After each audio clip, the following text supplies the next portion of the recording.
वो बिंदास है, मस्त मौला बेफिक्राना अंदाज, मन का मौजी, चित्त का चंचल, हर बार कुछ नया कर गुजरने की चाहत। जहां भी गया वहां अपनी छाप छोड़ी। उसकी नजर खास है और सोचने का नजरिया बिल्कुल अलग। वक्त का बंधन या सामाजिक दायरे उसे रोक नहीं पाते। जो मन में ख्याल आया उसे साकार करके ही दिखाया। Journalist, social worker, event coordinator, model, अभिनेता, लेखक, गीतकार, निर्देशक तो कभी निर्माता और अब फैशन फोटोग्राफर। असल जिंदगी में इन किरदारों को इस इंसान ने बाखूबी जिया है और जिस भी क्षेत्र में गया वहां खासा मुकाम हासिल किया।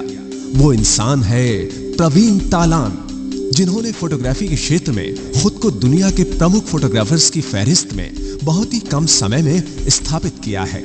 फैशन जगत और बॉलीवुड में उनकी तस्वीरों के बड़े से बड़े कद्रदान हैं।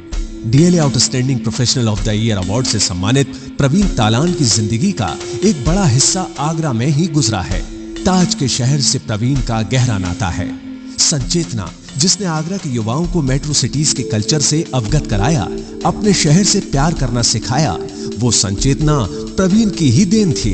प्रवीण 8 साल की उम्र में अपने पिता जगबीर सिंह तालान के ट्रांसफर होने पर आगरा आए। पिता सिंचाई विभाग में थे। प्रवीण का एडमिशन यहाँ सेंट क्लेयर्स स्कूल में हुआ। सेंट क्लेयर्स से हाई स्कूल करने के बाद सेंट पीटर्स से इंटरमीडिएट किया। इसके बाद आगरा कॉलेज से बीएससी अधूरी छोड़कर बेंगलोर से बीई शुरू की। कलात्मक सोच के प्रवीण का मन यहाँ भी नहीं रमा। मॉडलिंग की शुरुआत कर दी। बेंगलोर और मुंबई में कई शो करने के बाद ये महसूस किया कि दूसरे शहरों के मुकाबले आगरा के युवा इस बदलती दुनिया से नावाकिफ हैं। युवा आगे आएं और अपनी जिम्मेदारी का एहसास कर इस शहर को नई दिशा में लेकर जाएं। इसी इरादे को पूरा करने के लिए प्रवीण ने अपनी बहन पूनम तालान के साथ मिलकर संचेतना की शुरुआत सन 1993 में की। मां श्रीमती हरिओम तालान प्रोत्साहित कर रही थी। संचेतना एक सोशियो कल्चरल और एजुकेशनल ऑर्गेनाइजेशन थी जिसका उस समय आगरा में एक बड़ा नाम था। इस नाम को आगरावासी आज भी याद करते हैं। संचेतना ने आगरा के युवाओं को एक नेशनल प्लेटफॉर्म प्रदान किया। सन 1994 में सुष्मिता सेन को मिस यूनिवर्स का ताज मिला। उसके तुरंत बाद प्रवीण तालान ही सुष्मिता को लेकर आगरा आए और ताज खेमा पर पौधारोपण कर सुष्मिता ने आगरा से दुनिया को ग्रीन एनवायरनमेंट का संदेश दिया। सन 1995 में return to innocence for the children by the children theme पर बच्चों के लिए स्टेज शो किया। इसमें प्रसिद्ध मॉडल मनप्रीत बरार बच्चों के साथ रैंप पर थीं। इस शो से एकत्र आय को विकलांग बच्चों के बीच वितरित किया गया। सन 1998 में आई लव आगरा विद रेमो फर्नांडीज भी संचेतना ने ही किया। इसी आयोजन में आगरा वासियों ने पहली बार लेजर शो का आनंद लिया। संचेतना ने सन 1999 में इंटर स्कूल मेगा फेस्ट और सन 2000 में मीट द सेलेब कैंपेन भी किया। उस समय की चर्चित TV star Anupama Saint Clare's के बच्चों से और अभिनेता राहुल रॉय और दीप्ति भटनागर सेंट पैट्रिक्स और सेंट पीटर्स के छात्रों से सीधे रूबरू हुई। सन 2000 में संचेतना ने झनकार के एक इंटर स्कूल म्यूजिक फेस्ट का आयोजन किया। विजेता को उस समय के चर्चित बैंड यूफोरिया के साथ परफॉर्म करने का मौका दिया गया। इस अवधि के दौरान प्रवीण ने संचेतना के बैनर तले दलेर मेहंदी, जस्सी, शान सागरिका, सुनीता राव और अनाइडा जैसे कलाकारों के कई शो आगरा में कराए। अगर ये कहा जाए कि प्रवीण ने आगरा वासियों को पॉप, रॉक और फैशन से जोड़ा तो ये बिल्कुल गलत नहीं होगा। संचेतना के साथ साथ प्रवीण ने खुद को दिल्ली और नॉर्थ इंडिया में इवेंट कोऑर्डिनेटर के रूप में स्थापित किया। सन 2000 में जब संचेतना का विस्तार हो चुका था और यह टॉप पर थी, उसी समय प्रवीण के मन में हलचल होने लगी कि मेरी मंजिल ये नहीं, और मुंबई जाने का इरादा कर लिया। यहाँ से प्रवीण ने अपनी जिंदगी को दूसरे रंग दिए। मुंबई में इवेंट कंसल्टेंट के रूप में काम करना शुरू किया। बड़े ब्रांड्स की लॉन्चिंग के लिए एग्जीक्यूटिव शोज की स्क्रिप्टिंग और डायरेक्शन करने लगे। उसके साथ साथ अपनी फिल्म की कहानी भी लिखना शुरू किया। तभी टीवी सीरियल बंदिश में इंस्पेक्टर का किरदार मिला। 4-5 महीने तक ये रोल किया। इसके बाद मन कुछ और करने के लिए मचलने लगा। इसे छोड़कर डॉक्यूमेंट्री फिल्म्स, कॉर्पोरेट एवीज और म्यूजिक वीडियो बनाने शुरू कर दिए। प्रवीण ने पन्ना की तमन्ना म्यूजिक एल्बम बनाई, जिसके गाने उस समय हर युवा की जुबान पर थे। इसके बाद जूली का एक रीमिक्स एल्बम भी तैयार किया। 2 किताबें भी उन्होंने लिखना शुरू किया। सन 2005 में प्रवीण की जिंदगी में फिर एक टर्निंग पॉइंट आया। एक रात लेटे लेटे 8वीं क्लास का वो वाकया याद आ गया जब उन्होंने स्कूल में कोनिका फोटोग्राफी कंपटीशन में फर्स्ट प्राइज जीता था। ये याद आते ही मन में फोटोग्राफी शुरू करने का ख्याल आया। एक कैमरा खरीदा और बांधवगढ़ नेशनल पार्क पहुंच गए। यहाँ से वाइल्ड लाइफ फोटोग्राफी की शुरुआत की। कैमरे का हर क्लिक एक अलग नजरिए से तस्वीरें खींच रहा था। इन्हें देख मन में खुशी होने लगी।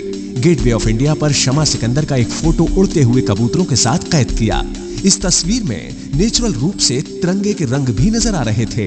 ये तस्वीर टाइम्स ऑफ इंडिया ने फ्रीडम फ्लटर के साथ प्रकाशित की।